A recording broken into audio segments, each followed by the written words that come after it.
last time we started with animal kingdom, and basically we discussed a little bit about main characteristics. We talk about the early development, and today in the lab we'll discuss that. Then we overlooked the relationship, and we discussed that the animals are very close to a group known as the Acoelomates. As a matter of fact, later on we'll talk about the something which known as the sponges, and the sponges are have those Acoelomates. We also discussed the acoelomates, pseudocoelomates, and true coelomates based on the type of the body cavity, the internal organs. So let's say whenever you will be doing the virtual dissections, there is several virtual dissections. So if you're in the face-to-face class, you're doing the actual dissection, you're cutting through the skin, you're cutting through the muscles, and you're getting into the, let's say, chest cavity. That's the part of the xylem, that's the part of the body cavity, all right? So acoelomates don't have that body cavity, and the pseudocoelomates body cavity is made out of, on one side it's aligned by the inside, it's aligned by endoderm, and on the outside it's aligned by the mesoderm. In true coelomates, the body cavity aligned by the mesoderm, which is 1 out of 3 embryonic tissues essentially.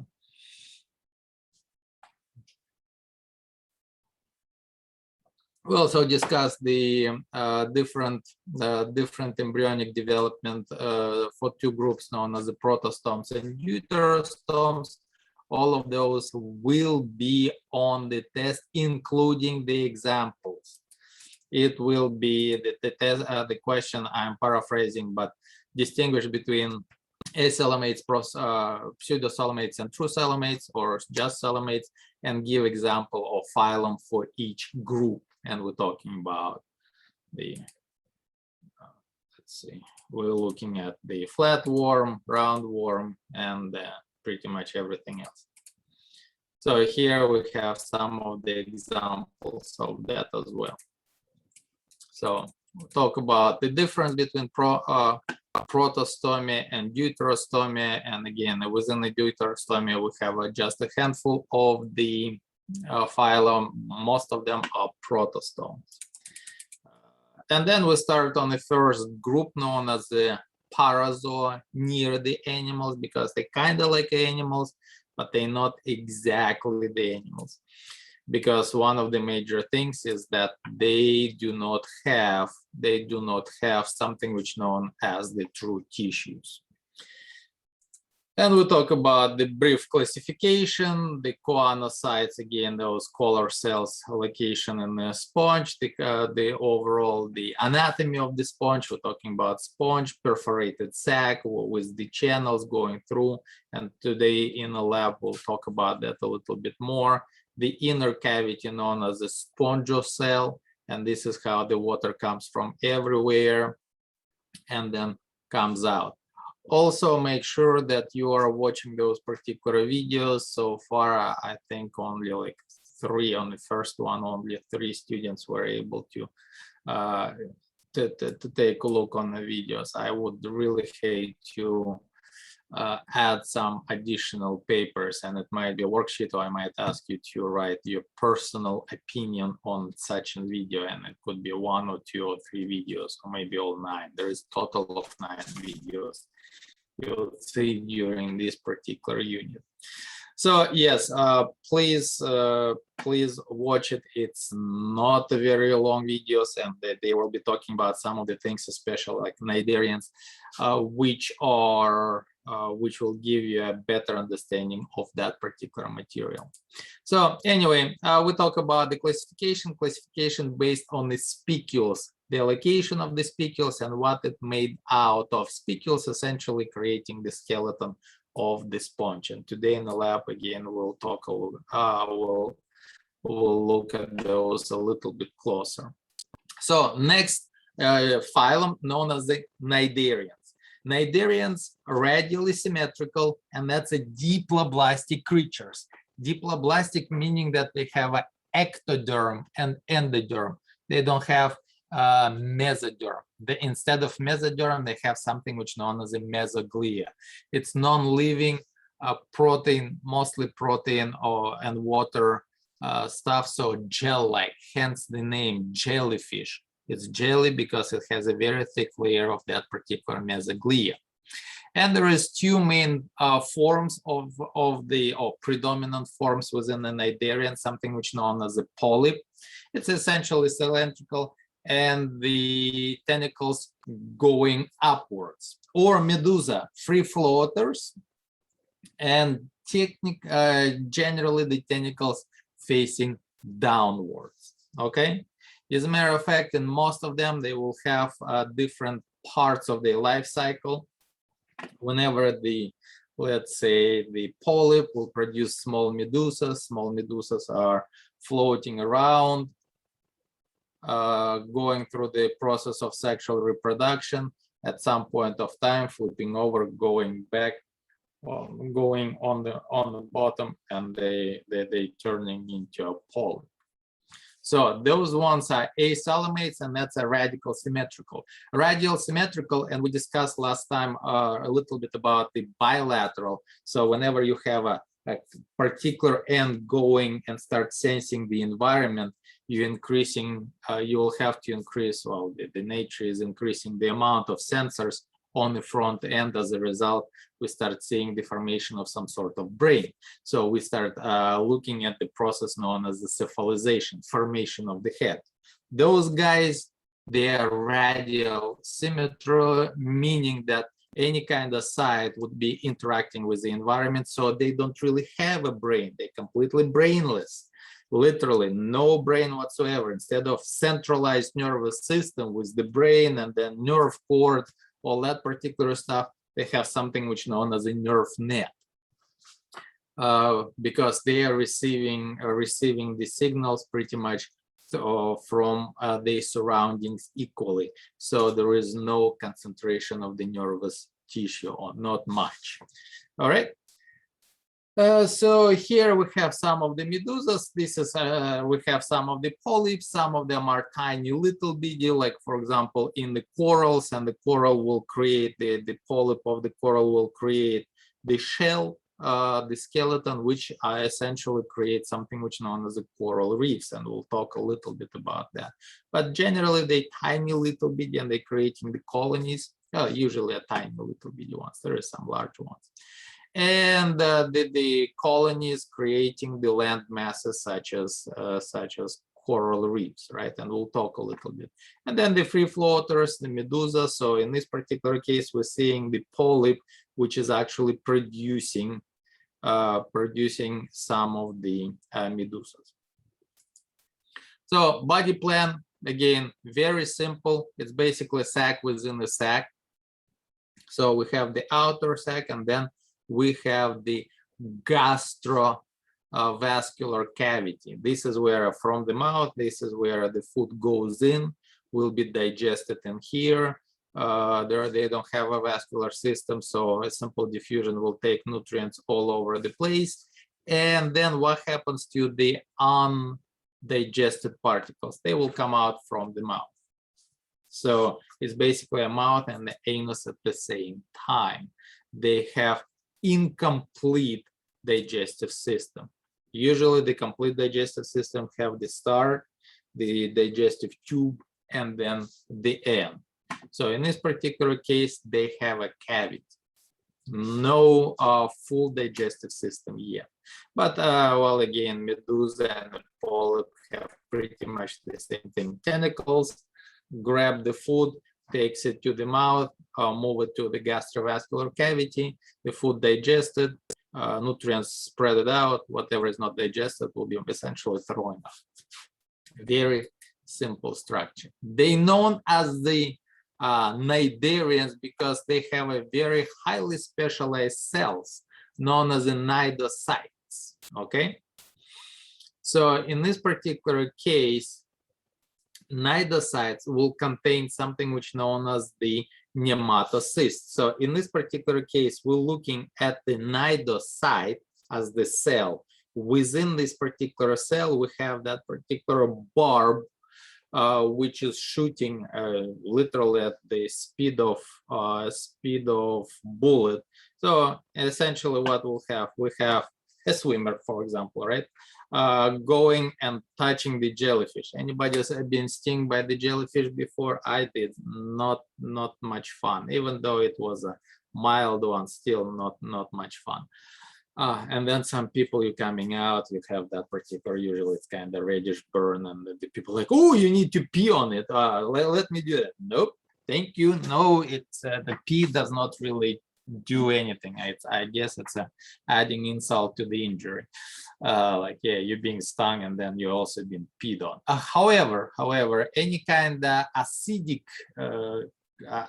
compounds such as Coca-Cola, not advertising, or Pepsi-Cola, or any kind of basically soda or lime, lemon, will kind of help you a little bit with the pain. So anyway, we have a swimmer which is touching the sensor part. As soon as it will touch, the whole thing kind of shoots out. And then the, well, some of them will first entangling and that, but many of them will contain a quite potent poisons or toxins for the intended prey. Of course, humans are not intended prey, but any kind of small fish or anything like that can do that part. So here we're looking at Portuguese man war. You can see that particular fish has been stung, and then slowly, because remember, they don't have a mesoderm. No, mesoderm means that they don't have much of the muscles, but yeah, they do have some of the muscle cells, and that particular fish slowly will end up in the gastrovascular cavity, and it will be digested. Whatever is left will be throwing out. So again, we're looking at neither side, all right? So again, going back, so we have the overall cnidocyte, and the barb actually is the nematocyst. It's a capsule. So reproduction, they do have a sexual reproduction. They do have asexual reproduction. We're looking at tiny little bitty polyp. It's literally like, well, most of them are under 1/4 of an inch long, and that one known as a hydra. We'll talk a little bit about that. But in this case, we have the parent hydra right here, right? And then there is a little one, the bud of the hydra coming out. So what exactly is happening? Hydra captures whatever it can capture, small usually protists, eating, feeding well, everything going good. So at some point of time on the side of the hydra body, you will see that tiny little bitty bump, which is start growing into a mini hydra. At some point of time, that particular mini hydra right here will separate from the main organism. Now we'll have a large hydra and a small hydra, genetically identical. If they are genetically identical, what we will have? We will have asexual reproduction. Now, sexual reproduction, a little bit more complex. We're not going too deep into that, but basically, each hydra will have something which known as the gonads, producing egg and the sperm. The egg and the sperm will be released typically in the water. We'll find the egg fertilized, and then a new hydra will be growing. But generally, asexual reproduction is through the budding. That particular organism and that particular organism genetically identical. They are clones of each other. 3 major classes: hydrozoa, we just talked about the hydras, cyphozoa, jellyfish and such, and then we have anthozoa, anemones and corals. All right, so let's kind of take a look on that really quickly. So hydra, of course, from the Greek word, Greek mythology, right? You know that was one of the achievements of Heracles, to kill the hydra. Essentially, what it was a monster. If you cut one head, 2 heads growing back, right? So in this particular case, this is what happens essentially with the hydra. They are so simple that if you cut the hydra in half, so we'll have a head. It's not a head really, it's just the top part and the bottom part. So the bottom part will grow the tentacles, and then the tentacles will grow the foot, literally. So you will end up with 2 genetically identical hydras. And this is a polyp form. So as you can see, the polyp face is dominant, but it can move slowly. It can kind of do the hydra seesaw. Start like, for example, it's standing, waving its tentacles. If it captures everything, everything is good. She is feeding everything, or he is feeding it. Feeding, I guess. So in this particular case, until the food will be scarce. If the food scarce, the hydra start kind of lowering down tentacles and do the flip.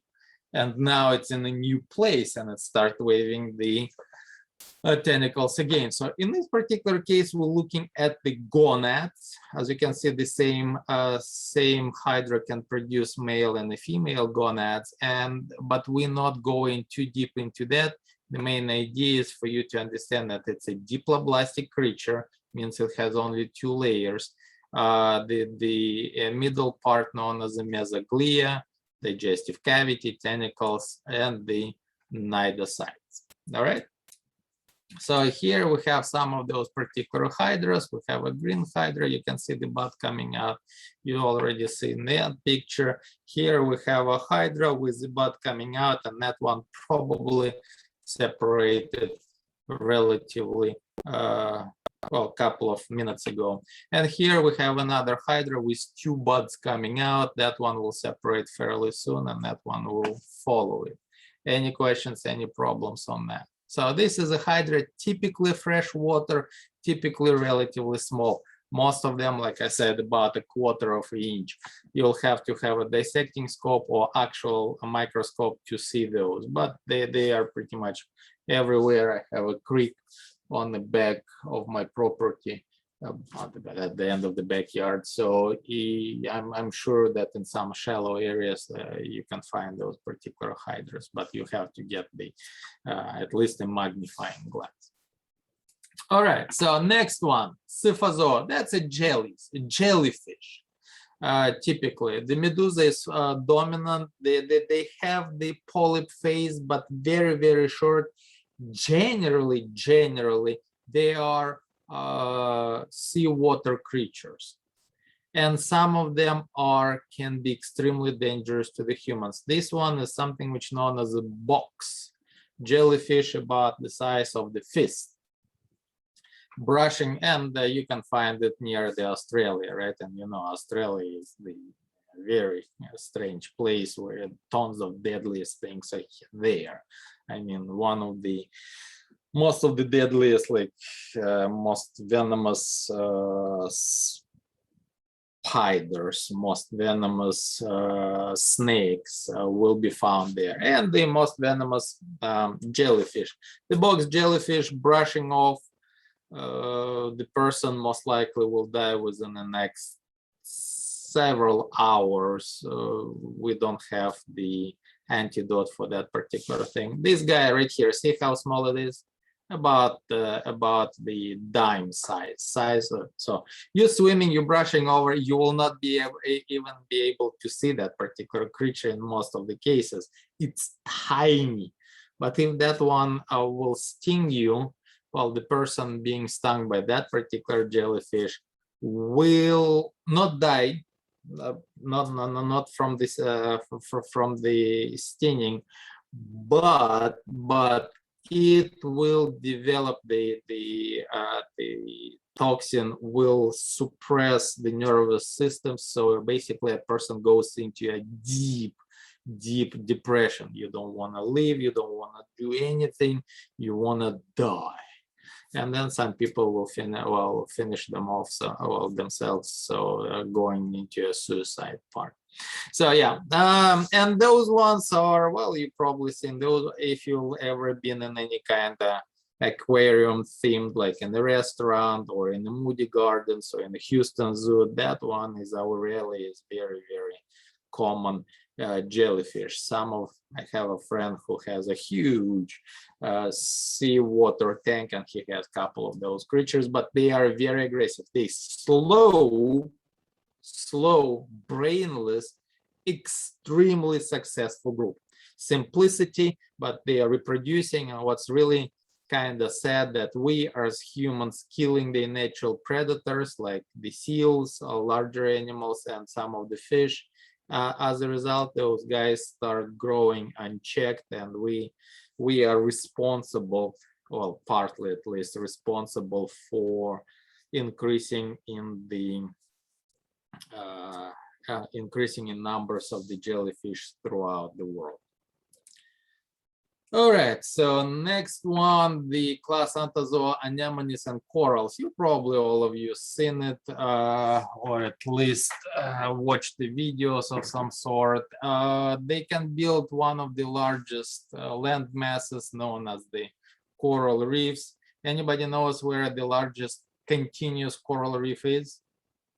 If you know, type it in. Let me know what do you think. The largest coral reef and largest continuous coral reef. There is two different things. So where the largest continuous as a continuous reef. What's really interesting that the corals will create a symbiotic relationship with algae. As a result, many of them will be brightly colored.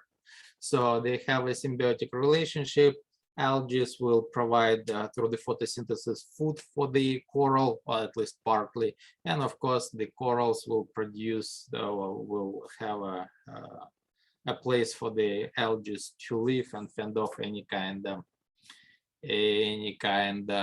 predator. So a symbiotic relationship with the algae, and one of the things which we'll talk about momentarily will be something which known as a coral bleaching.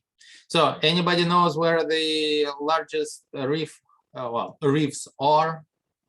Two places.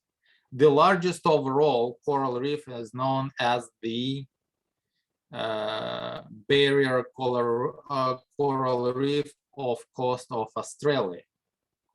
It's basically east side of Australia, and it's located in 3 distinct parts. So that particular huge coral reef broken down into 3 masses, so to speak. The longest, however, the longest continuous reef is literally in our backyard, starting kind of from the Cancun Peninsula in Mexico, going all the way down to Belize, and I think it's actually going all the way to the Honduras. So literally in our backyard, backyard. So if you will ever be there, I would highly recommend it. It's beautiful, even if you're not doing the scuba diving, just the simple snorkeling, you will see lots of interesting creatures living there, because once again, whenever the corals are creating the coral reefs, it's increasing the biodiversity, because lots of other creatures will depend on it. It's like the jungles of the sea. However, the jungles of the sea has a problem. So you can see this is the really nice bright colored coral reef, full of life, lots of vertebrates as well as invertebrates and so on. However, those ones start looking kind of white out. Why? This is something which is known as a bleaching of the coral reefs. Bleaching of coral reefs shows that the coral reef is in stress, a stressful situation. Why? Because of the pollution as well as the thermal pollution. Whenever the temperature increasing of the water, those algae are not producing, well, not surviving well. They're not surviving, they start dying off. They start dying off, the coral reef will lose its color, and the coral itself as the creature will be stressful, because it had the symbiont, well, it had the algae which were feeding it at least partially with the sweet stuff. Now it's not, so it's still alive, but it's slowly dying. Okay, now all of you seen the movie about the clownfish, right? The Nemo. Do you want me to spoil the Nemo for you? I need the answers. Yes, no, maybe. I would tell you, everybody knows the true story about the Nemo, right? Now we need to know, or do you want to know what will happen in the real world, so to speak? What will happen in that particular situation when we have a Papa Nemo and the Nemo itself left together in the sea anemone? Anybody? Yes, no, maybe? Chat box. Anybody paying any attention to what I'm saying? Maybe, no. Do I need to pull out quick? You heard it before? Cool. Yes, you want to know that. Okay. What did you hear, Eduardo?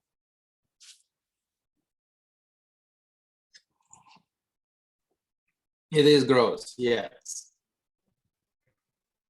Clownfish can change sex. It was in your aquatics class. Yeah, okay, cool. So basically, clownfish is one of those fishes which can change sex based on the based on what type of the hormones they have. And in single anemone, you can have up to like 20 clownfish living, but only per anemone, you will have only one breeding pair.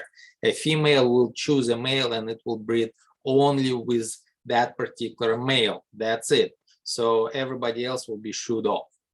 So in this particular case, breeding male, breeding female, everything goes good. Then if the female will die, the male, the breeding male now full of the hormones which are no longer released as a result, he will slowly turn into a female.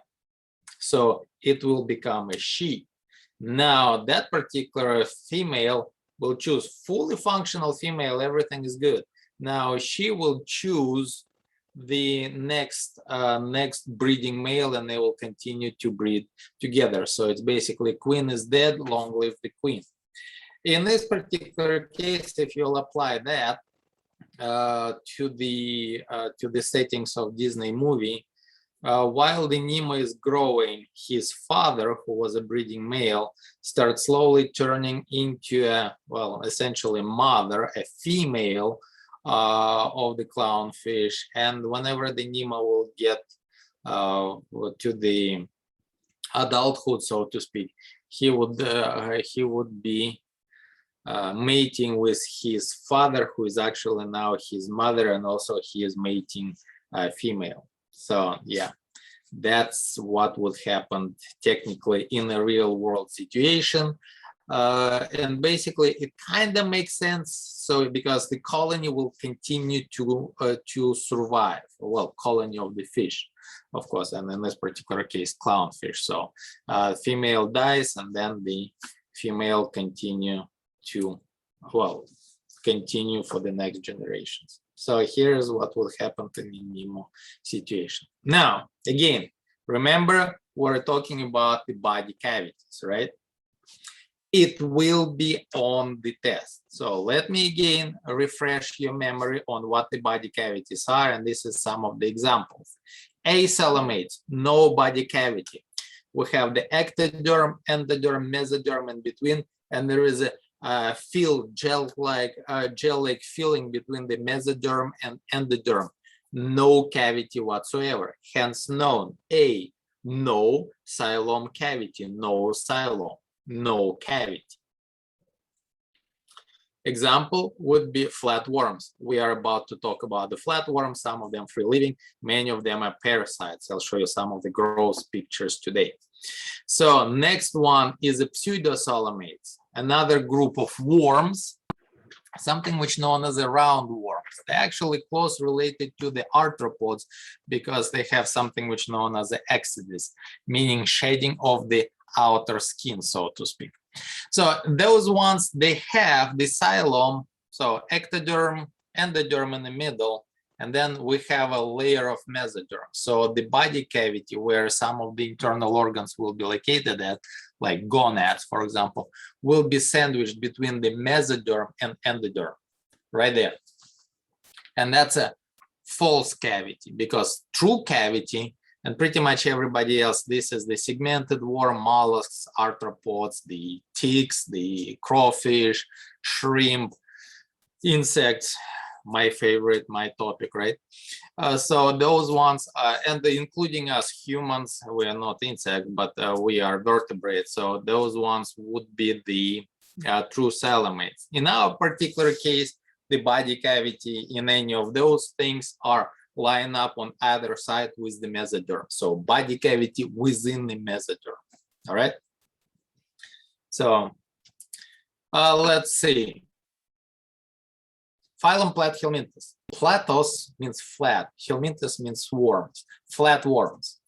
We have a free-living ones known as the planarias, and then we have quite a few parasites, flukes, as well as the tapeworms. You probably heard about the tapeworms.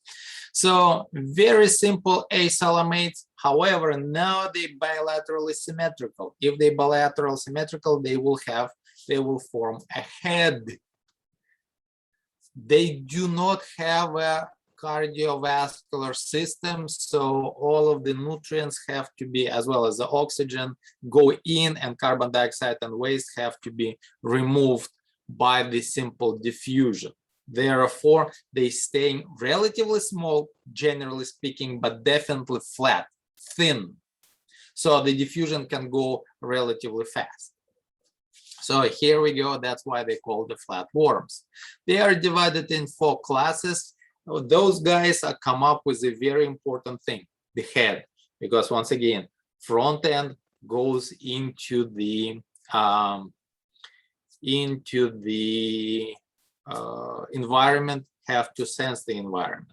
Okay, the first class known as the tubularia, and the tubularias are generally, most of them live in aquatic or very wet environment, general aquatic environment, free water or salt water flatworms. But in this particular case, we're looking at the particular flatworm.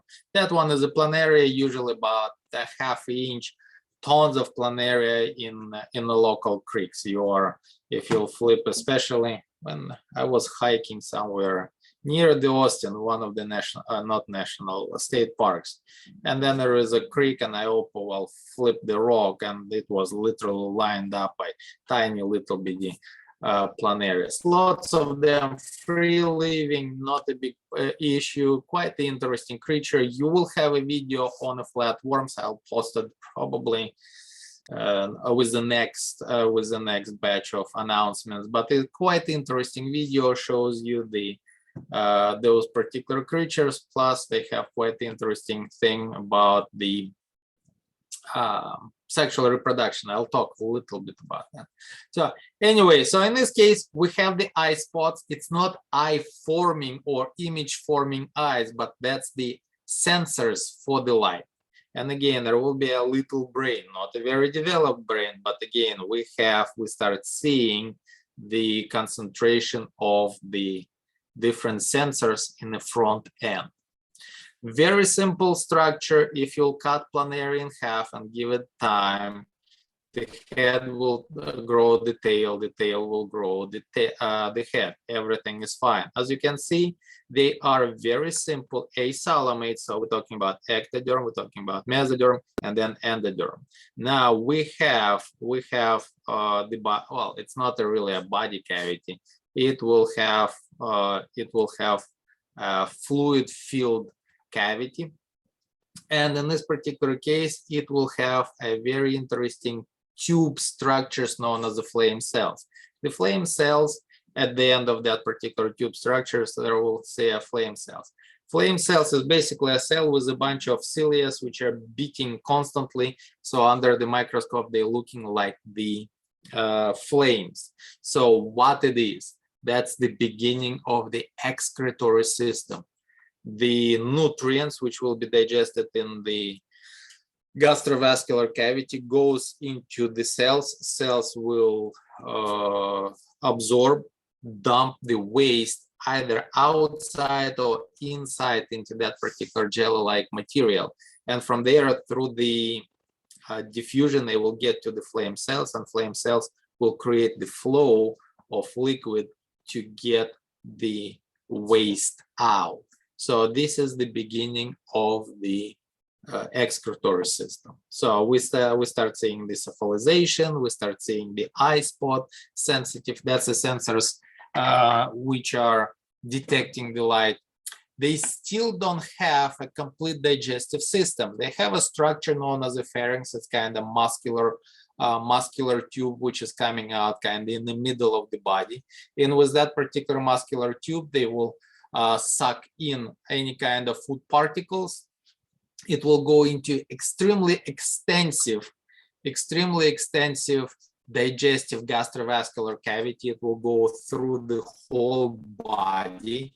Today in the lab, you will see it. Why? Because once again, there is no vasculatory system yet. The digestive system distributing the nutrients to everywhere through the body. They can reproduce asexually through the regeneration. I told you about that. Cutting it out will create two of them. And then there is a reproduction sexually. Both of the, well, each one of the worms will have something which known as the gonads, male and the female. Free-living planarias, at least some of them, will engage whenever they're ready, and of course they can self-fertilize, but generally they try to do the cross-fertilization. The question is, who is a male, who is a female? And in order to determine that, the planaria will have quite a unique way to determine that. It's known as the penis fencing. They literally fencing with the penises. Whoever will to jab the other one with his now penis will inject it with the sperm. The other one will say, okay, well, I lost, I will be the female now. And again, video which will be posted soon, well, posted next week, is showing just that. Quite interesting, interesting. So this is the different free-living planarias. You can see aquatic. Some of them can grow up to the size of the human hand, but generally they stay relatively small. Why? Because there is no vasculatory system. Again, remember, with the plants, no vasculatory system, the plants were staying small. Same kind of idea. The nutrients have to get in and out. On that one, on this particular planaria, you can actually see that tube right here is the part of the pharynx, and then you can start seeing the branching out. That would be a gastrovascular cavity. Actually, it will branch out further down, so all of the food will go and distribute throughout the whole entire body. Anyway, next group known as the Trematoda, common name known as the flukes, and they generally are parasites. In this particular case, you will see that particular lines are nothing else but the digestive cavity. So many of them are parasites. They can be external parasites. Most of them are internal parasites, and we're not going into exactly life cycles. They are very complex. They have several major stages, multiple hosts, and so on and so forth. So we're not going too deep into that. The main idea is that the egg have to end up in the water. The egg will form a larvae. Larvae will have to find a first or temporarily host. It will get into that particular temporarily host, continue the development, will get into a next level. After that, it will have to get into a final host. So there is usually several major steps. So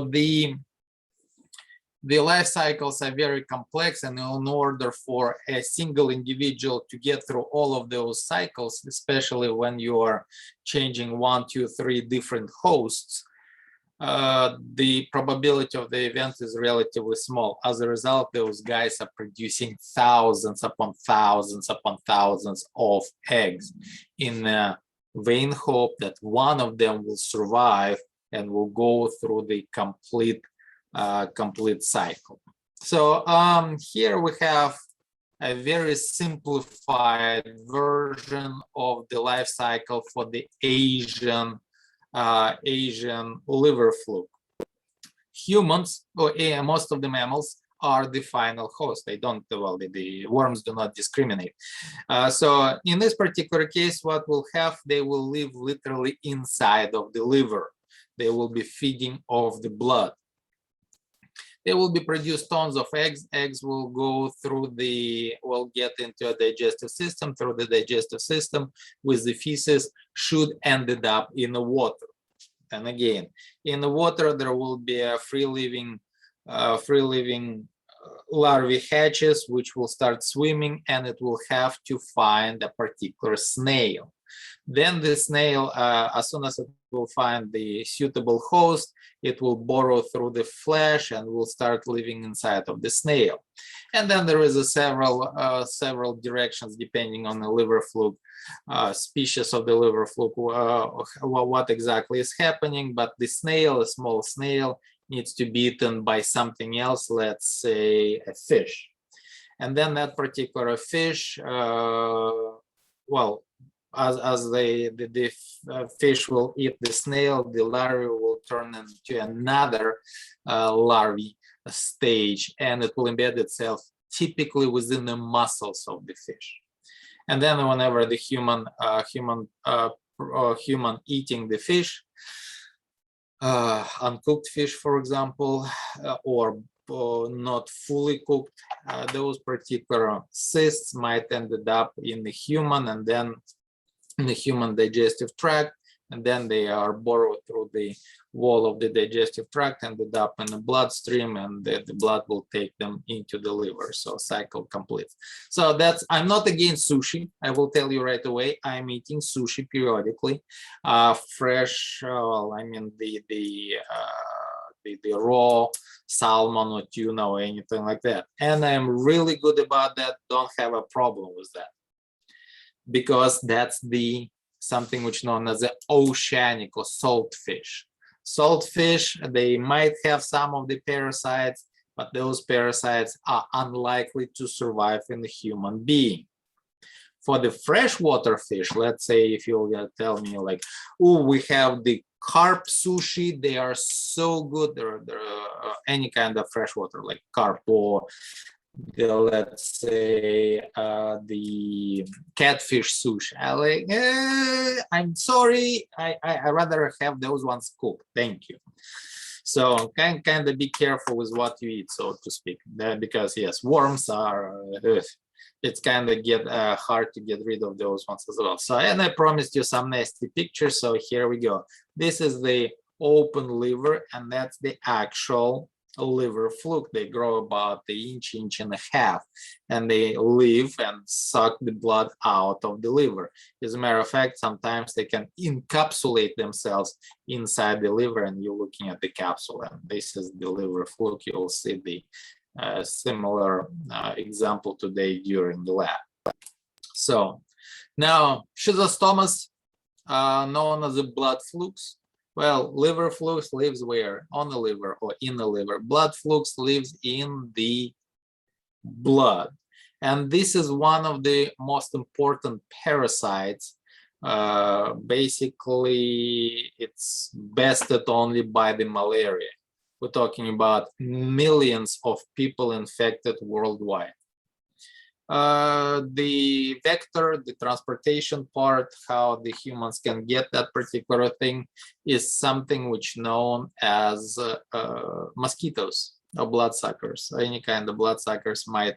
So basically, and again, it's a very complex life cycle, but the general idea: infected mosquito comes in, bites a person, injecting it with the saliva, so the blood will not coagulate, and while it's injecting with the saliva, it's transporting some of the larvae of that particular blood flukes into the human being. After that, it will start growing in millions of, remember, they are all capable of the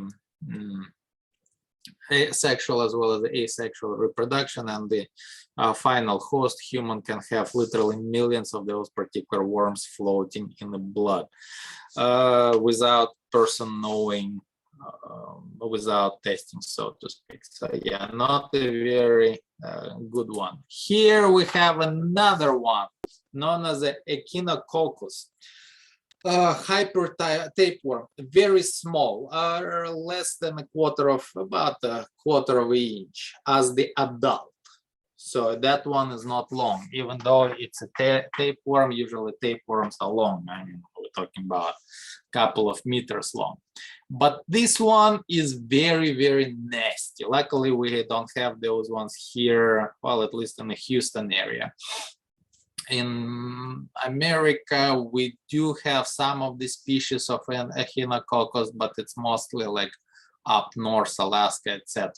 So this particular guy can use humans for final host and the intermediate host. It's a really nasty, that one is really nasty to the intermediate host. Well, let me kind of show you the life cycle. So in this case, what we have, the final host or definite host, this is where the adult lives in the small intestine. Already not a really good idea, but once again, it lives in the intestine, it's not spreading any further, it just absorbs some of the food and producing thousands, literally millions of eggs.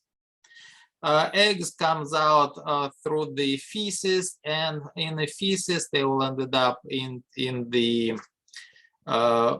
well, the eggs and the feces might end up in the intermediate host. Basically, the host will swallow that. Let's say we had the infected dog, went outside,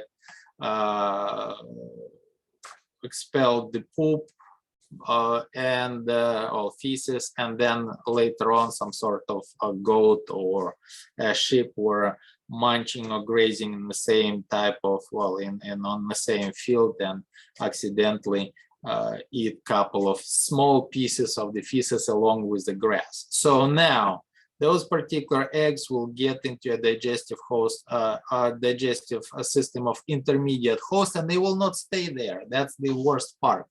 They will actually go and spread out. They will go through the intestine wall, and they will go into your bloodstream. And in the bloodstream, they will distribute throughout the body into your blood-rich organs: lungs, liver, kidneys, brain, and muscles. And there it will create something which is known as the hiatid cyst.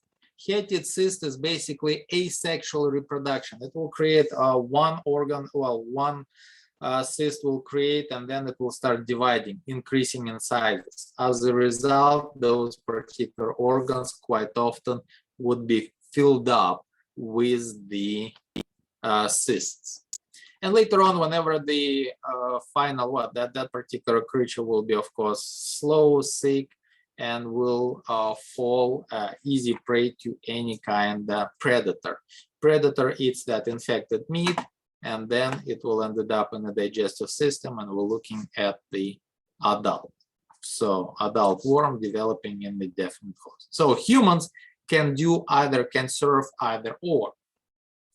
So, and in this particular case, let's say somewhere up north in Alaska, there is a husky which has a dog which has those particular things. And then there is a little kid playing with that dog, and dogs licking them everywhere. So there is a possibility that some of the eggs will be embedded somewhere in the fur.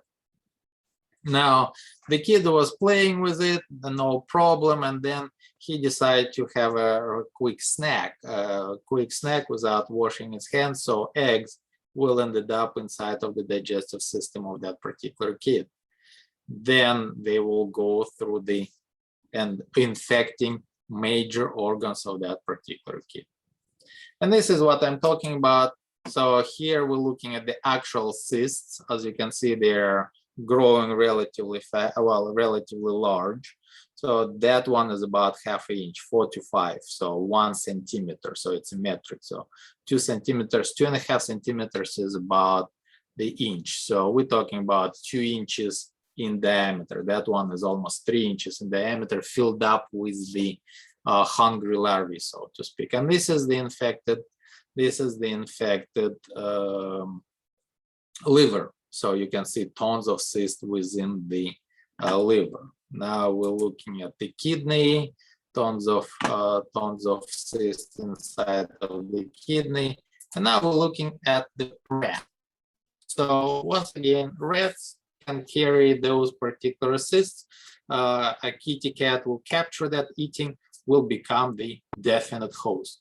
Definite host produce tons of eggs, then playing with the kitty, capturing or getting some of the eggs on your hands, not washing hands before food, ended up reinfecting, turning into a cyst-producing factory. Luckily for us, once again, we don't live in an area where those echinococcus are present.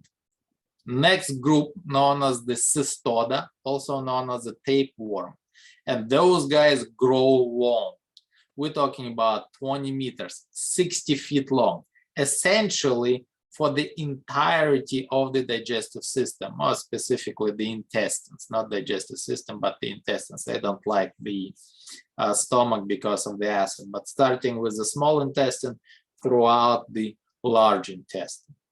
The small intestine, well, they have the beginning, the head does not really have much of the sensors. Don't really need them. They live inside of the body. So, and that particular head known as the scolex. So here you're looking at the scolex.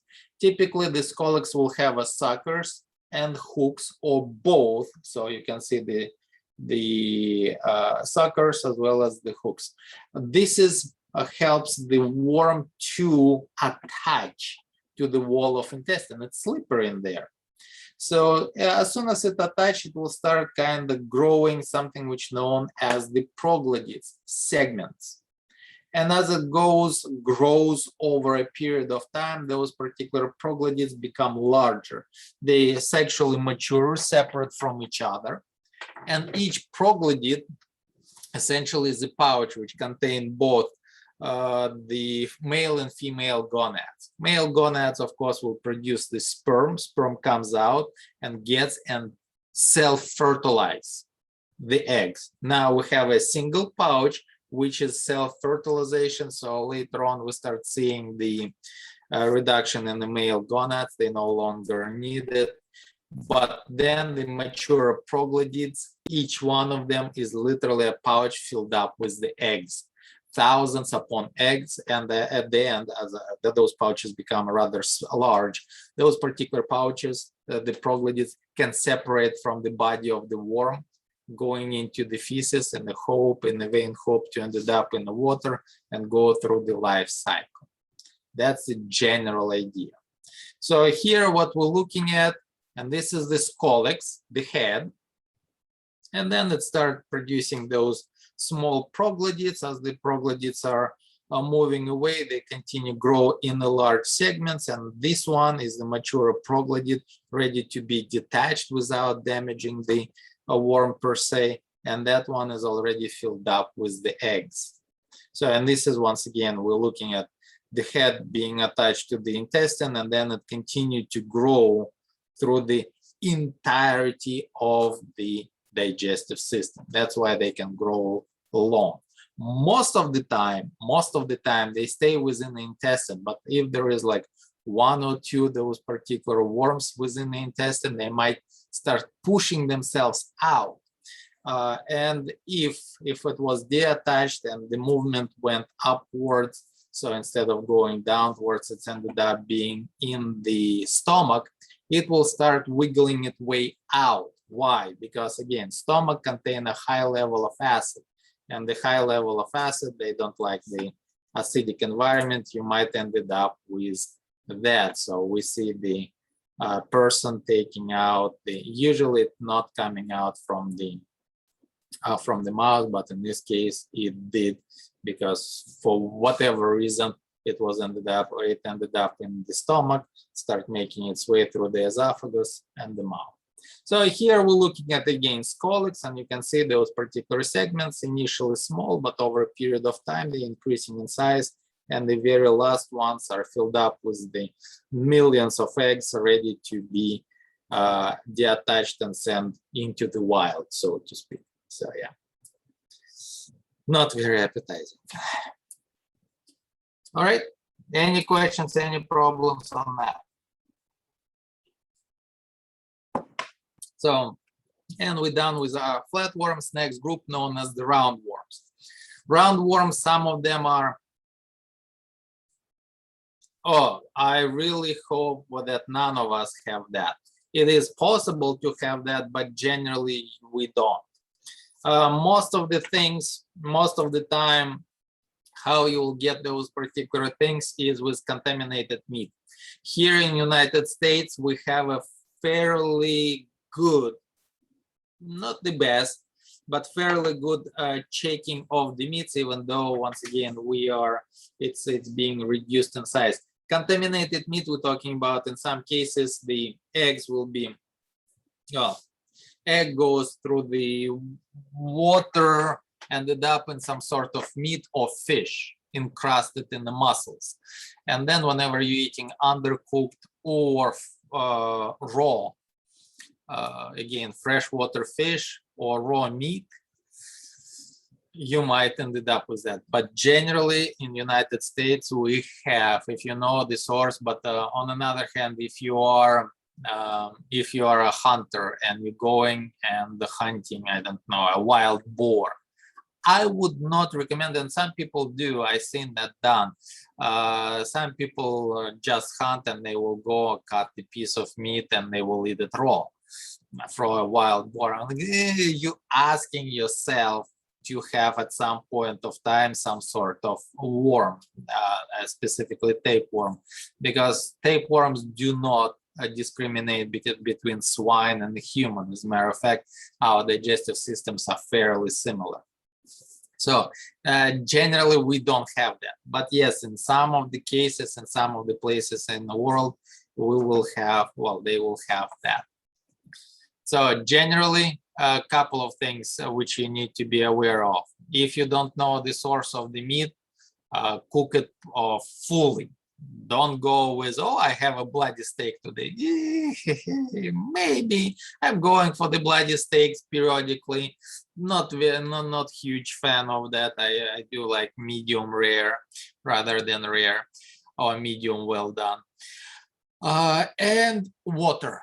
If you don't know the source of water, where it comes from, how clean it is, etc., it's better to boil that particular water. You might resolve all kinds of issues, from the microbial infection to the protist infection to the worm infections.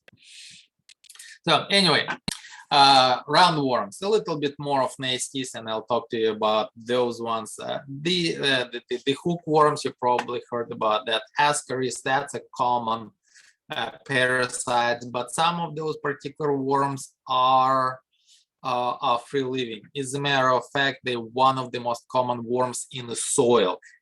Minute, tiny little bitty one, but in this particular case, they are very important. Free living one, not the parasites. Free living ones are very important in the soil formation. So in this particular case, around 80,000 species, and they are pseudocoelomates. Remember, the xylem, the body cavity, is located between the mesoderm and endoderm. Most of them reproduce sexually.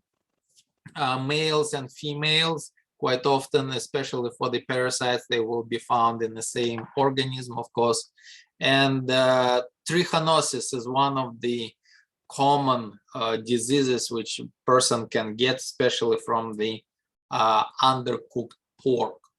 Some you know that in some cultures the pork is considered to be a bad meat to eat, or you're not supposed to eat it at all. Muslims as well as the Jewish, that's a haram, right? No, you're not supposed to eat that.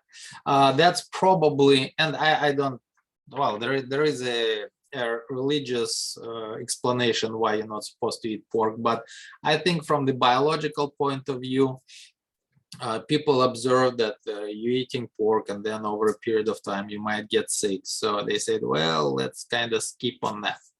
And again, different cultures, different regulations, so to speak.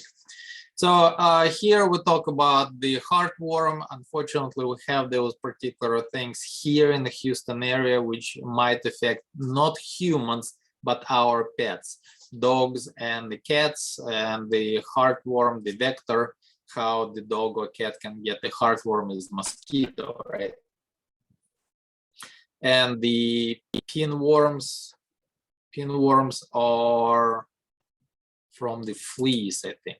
So here we're looking at the roundworms. This is the pinworms. They are hookworms. They are much smaller. But again, that's the exaggeration. That's tons of way too many ascaris. Even though in some cases, I personally read it in one of the European countries. Whenever I'm traveling, I'm trying to read in the local languages. I know English, I know Russian languages are not my forte per se. But whenever I'm somewhere, I can read, for example, in German. Yes, I don't know German. I can say a couple of words in German, enough for me to get by. Same thing with the Spanish.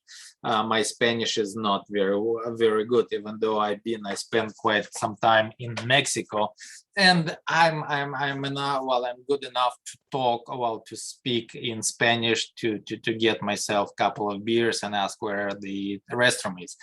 And of course, you're mixing it with some of the Russian as well as the English words, which most of the Mexicans who don't speak English, they have a blast out of it. Why I'm mixing Russian? Because some of the Spanish words are very similar to Russian words. For example, noche, right? Noche means night in Spanish.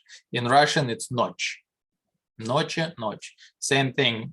Playa means beach, and in Russian it's pляж. So you kind of start talking a little bit, and that's interesting. So anyway, whenever I'm in any kind of specific country, if I'm spending a couple of days, I'm usually reading some of the newspapers, or at least trying to scan if I understand what they're talking about, etc. And I was sitting in one of the Eastern European countries, and the Slavic languages are quite common to each other. Well, I can understand most of the things, even though, for example, I don't know, let's say, Slovakian or Serbian or Polish. But if I'm reading that, I can understand the general idea what the article is talking about. And I saw the advertising saying something along the line. I asked the friend later on, and he translated exactly to me. But he says, well, basically the advertising was a natural way to lose weight. 2 pills. Order now. And they talking a little bit about, small font, what exactly it is. And essentially, the first pill contained the eggs of those particular guys. You're swallowing the pill, they start growing in your intestines. Yes, I know, gross. But you can eat pretty much anything. More you eat, more they reproduce, more you have those particular guys. As a result, you guess what? You are literally losing weight. It's a really, really bad way to lose weight, but you are losing weight.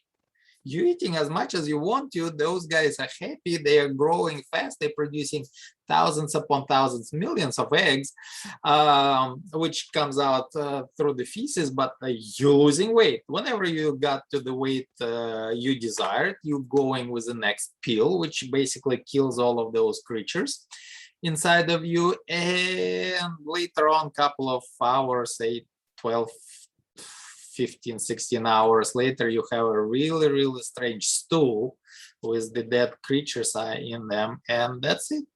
But in this particular case, I'm like, wow, it's but by the way, in United States, that weight loss program is fully prohibited, completely prohibited.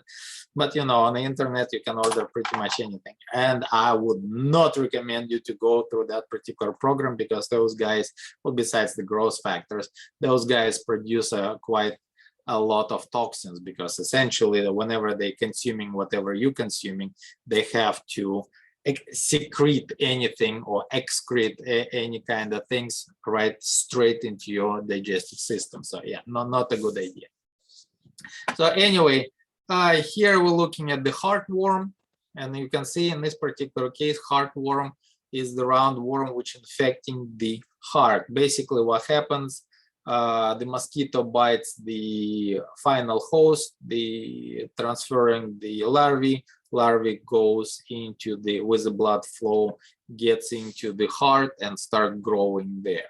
So yes, this is what might ended up in the dog. I have a dog, and every year well, not every year, I'm giving her every month a special tablets for the heartworm preventives. This one is the tropical one known as the guinea worms, which literally lives under the skin. Yes, nice pictures, I know. And those ones can grow about 10 feet long. It's not infecting the muscles, it's literally grows and eating away the underskin fat. It grows there. The problem with that particular creature is very hard to get rid of. The reason for that is you cannot just apply the one pill to kill it in the digestive system as you could with the ascaris. All right. In this particular case, one of the most common ways how to get it is literally find the end of that particular worm and start slowly pulling out. But if you are pulling out relatively fast, you will, well, the worm will break, and whatever stays inside of the body will regenerate. So you have to do literally like about 2 or so inches a day. You pull it out a little, kind of wrap it around some sort of stick or something like that, and that stick will continue to be on you. And then you're pulling out next day a little bit more again, wrapping it around, pulling out, wrapping, pulling out. So about an inch and a half a day, and we're talking about 10 feet long. It will take quite some time. Luckily for us, that's not near here. It's not even in the United States, no near United States. It's mostly tropical diseases, and it has a quite a complex life cycle. So here we're talking about elephantitis, frill worms. Those particular worms are, again, tropical disease, Southeast Asia predominantly, but the carrier is the mosquito. Mosquito bites a person, and in order to get that, it will have to grow through, well, that particular gentleman was bitten, we're talking about 10, 15, 20, 30 years ago.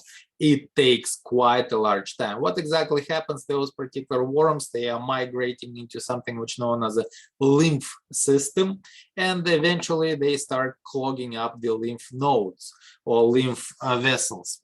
And what lymph does is actually it takes the liquid, intestinal liquid, and move it back into the bloodstream. So whenever you have clogged up lymph nodes or lymph vessels, the liquid will not go back. Over a period of time, you will start seeing increase of the sizes of the extremities. It could be legs, it could be arms. So and it starts breaking down, looks like an elephant foot, hence the name elephantitis. But again, for that particular gentleman, it took years. Now, the problem was that we know what it is, we know how to treat it, we have special drugs which will kill that worm. But now that gentleman, especially in his left leg, has literally millions of those worms. Okay?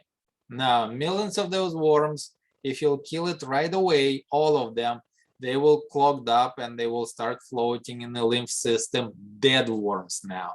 Not a good combination. So those particular, it takes a long time to grow such a thing. It will take a very long time to get rid of completely of those particular worms, because you will have to kill them like literally in batches.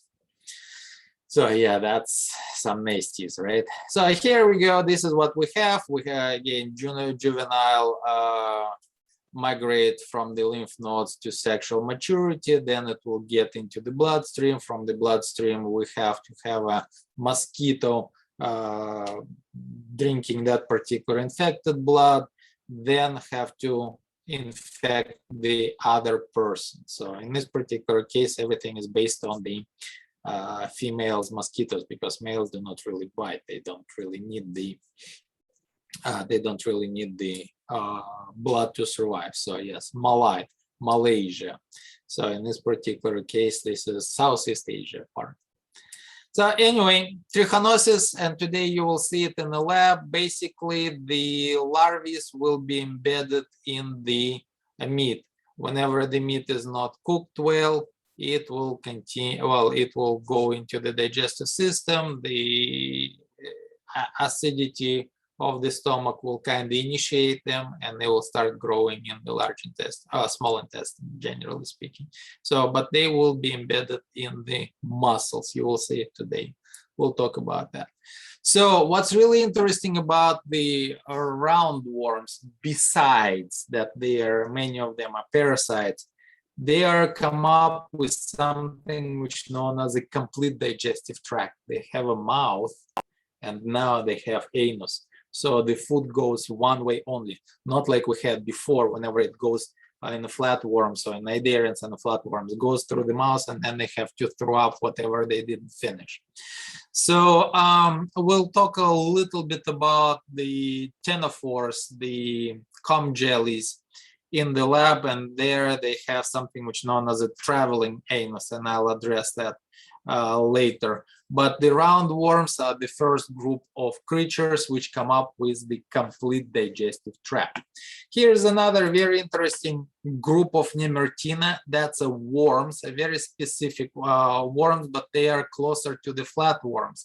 And they are the probably first one who come up with a fully functioning digestive tract. We're talking about mouth, intestine, anus. And also they ended up with the vascular system. We're not talking about those anywhere. It probably will not be even on the test, definitely not in the lab, but just kind of gives you the idea of major things within major trends within the animal kingdom, from radial symmetry into a bilateral symmetry, from the gastrovascular cavity into a complete digestive tract. No blood vascular system into a vascular system. Kind of makes sense? Eduardo, sorry, I read your question a little bit later. Regarding the pills, I presume that particular question, do the people do that? Apparently, if it's advertised, and it was in one of the major newspapers of that particular town or city, actually. So yeah, I presume, I mean, you can look it up, you can do the research on that, tell us, and then later on, I guess they do. I mean, on one reason, why not? You're eating whatever you want, you don't have to exercise, you don't have to run, sweat, or anything like that. The worms will do all that for you. I'm simplifying and I'm being kind of sarcastic, right? So yeah. So next really interesting group, two phyla, known as the bryozoa and brachiopoda. Brachiopoda is actually look very similar to the mollusks, but they are not. So remember, we're talking about parazoa, already talked about that. True animals, cnidarians, and ctenophora, cum jellies, we'll discuss that. Bilateral into a protostomes, platyhelminthes, flatworms. We kind of skipped the rotifers and we went into the roundworms, which belongs to Exogyzia. So in this particular case, we're talking about two of those groups. Very interesting from the point of they have a lophophore. And now let me show you the picture. And that's why the whole group is called Lophotrochozoa. They have a lophophore. What lophophore is? Right there. Lophophore is basically the tentacles, or round of the tentacles. Later on, we'll talk about the mollusks. They belong to the same group.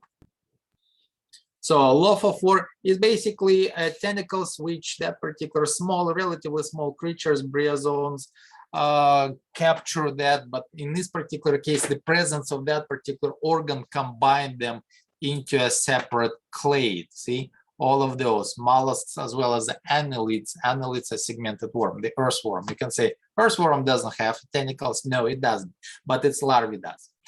And then we have another group, another branch in the protostomes where the nematodes, roundworms, as well as the arthropods will belong to, and they are combined in the same. You can say there is not much of the similarities between the roundworms and the, let's say, insects. True. When you're looking at them separately, one of them is a worm, another is, I don't know, a bee. They definitely not look alike. However, they have a very similar trait of shedding the outer skin, the exoskeleton, so to speak. So going through the process of known as the exodus, and we'll talk about that a little bit later. Again, both of those groups are not in the lab, so don't worry about that. I'm just kind of showing you where the lophophore is. Oh, dog is coming here, checking up on me. So here we go, the mollusks, and we're at 10 o'clock. So let's stop on the mollusks. We'll continue with the mollusks next time. How about that? All right. So let me kind of stop with the recording.